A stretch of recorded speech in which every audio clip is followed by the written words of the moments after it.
What's up, everybody? Danny Lightning back with another video. So today we are checking out the fifine k658 microphone. We're going to do a very honest review on this and talk about the couple little flaws that it has and why it's so great. So first off, you're currently hearing the raw sound out of the microphone. No processing, no nothing. This is exactly how it sounds. Now, this is a dynamic mic and it plugs directly into your PC with a USB. No XLR, no preamps, no mixers, no audio interface is needed. Just plug and play, guys. Plug it right in, plus it's about $100.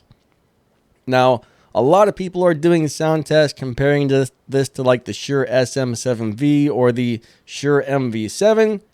I've had a little bit of experience with those microphones, and you're probably wanting to know, how does it sound compared to those? Well, we'll get to that in a minute, but right now you're hearing the raw vocals. On the count of 3, I'm going to go ahead and add my EQ settings and a teeny tiny bit of reverb.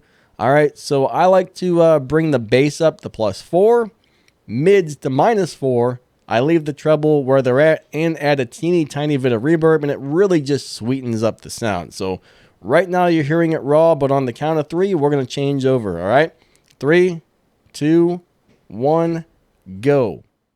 All right, so right now you're hearing my EQ and a teeny little reverb added, okay? And this thing sounds great. Now, there is one major flaw we do want to talk about, and that's the shock mount. The shock mount is terrible. All right, if I tap my desk or my microphone stand, you can hear all that noise coming through the microphone, and that does not happen when you're running a shock mount. So, unfortunately, they use these really cheap, like plasticky looking bands to hold the shock mount instead of like nice shock absorbing bands. Now, maybe if you could find some bands to replace these, it would work, but well, they messed up on the shock mount. So that shock mount is for looks only, guys. Looks only on the shock mount.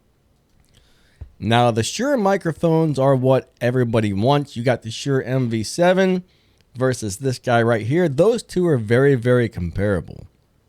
Honestly, there's not that much of a difference in the sound, besides the Shure has an app and you can adjust the EQ and this and that. This one does not. This one does not have any of that. You have to do it all on your video editing software, which I don't mind because I use DaVinci Resolve 17 and it's got a built-in audio effects section in there, so I can add the EQ, the compression, the this, the that, anything I need to add, I can add it in there, no problem. Real super easy, very quick. I save my presets, I upload my video, I put the compressor preset, I put the EQ preset, I put the reverb preset, and I'm done.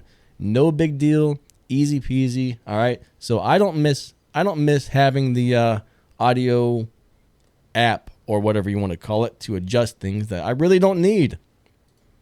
Now, when you compare this to something like the Shure SM7B, which is a XLR only microphone, right? You got to get an audio interface, you got to get maybe a mixer, whatever it is you want to use, but that's just more expensive equipment. That microphone's around $400, where this one's a little over $100, right? The Shure SM7B, yes, it sounds freaking amazing, especially with a good setup, okay? If you know what you're doing, you're going to make the Shure SM7B sound way better than this. If you don't know what you're doing, all right, if you don't have the proper equipment or you don't know what you're doing with the audio settings, you're not really going to be able to tell much of a difference, honestly. You got to know what you're doing with the audio to make it sound right. But if you get the Shure SM7B plus a really nice audio interface or a really nice mixer, yeah, you're going to be able to make that thing sound amazing. But your average Joe is going to grab it that has no idea what they're doing. They go, oh, this doesn't sound as good as I expected. Or maybe it will. I don't know. But I've heard the Shure SM7B on YouTube, right? Some people, it sounds terrible. They don't know what they're doing. It sounds like crap. So if you don't know what you're doing with it, it's going to sound really bad. Okay? I don't know what some of those guys are doing, because generally, if your setup is good and your equipment is good, the SM7B sounds phenomenal right out of the box with pretty much no effects, no nothing. But some people seem to mess it up somehow. So if you want the real deal, you want the best of the best, yeah, go out and buy that $400 Shure SMV. Then you're gonna have to spend another $100, $200 for the audio interface or a small mixer or something. If you want really nice, good, clean sounding studio quality audio, and you only want to spend about $100, you just want to plug it right into your computer and go, you can't go wrong with this mic, guys. I don't know, you're hearing it right here. You tell me, you got to hear it with no processing, and you got to hear it with very minimal processing. So you guys tell me, all right, how good is this mic? That's personal preference. I think it's phenomenal overall. For $100-some mic, you can't go wrong with this. So if you're a YouTuber, podcaster, whatever, you're going to want this thing. If you're just one person, you know, if you got several people in the room, maybe not. You might need to get a nice condenser mic that can pick up from all the way around or from two different sides. This one, you got to talk directly into it, and you got to be really close to it. Now, if you back up some, of course, you know, you're losing a lot of the sound and whatnot. The directions say something like 2 to 4 inches away is how far you should be. So that's kind of what I try to shoot for. About a hand length or so. Now, if you talk right into it, of course, pop, pop, pop, pop, pop, pop. You get a little bit of pops and stuff, but nothing too bad, right? Pop, pop, pop, pop, pop, pop, pop, pop. That's not horrible.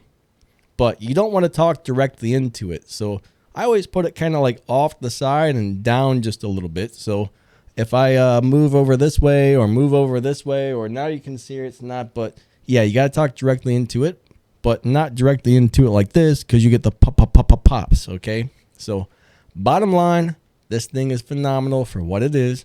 You're not going to get a better sounding mic for $100, I don't think. It's great. It's good stuff. Anyways, let's go ahead and end this video, and we will catch you next time, all right? Lightning out. Hope you enjoyed this. Don't forget to like and subscribe, and you guys have an awesome day. See ya.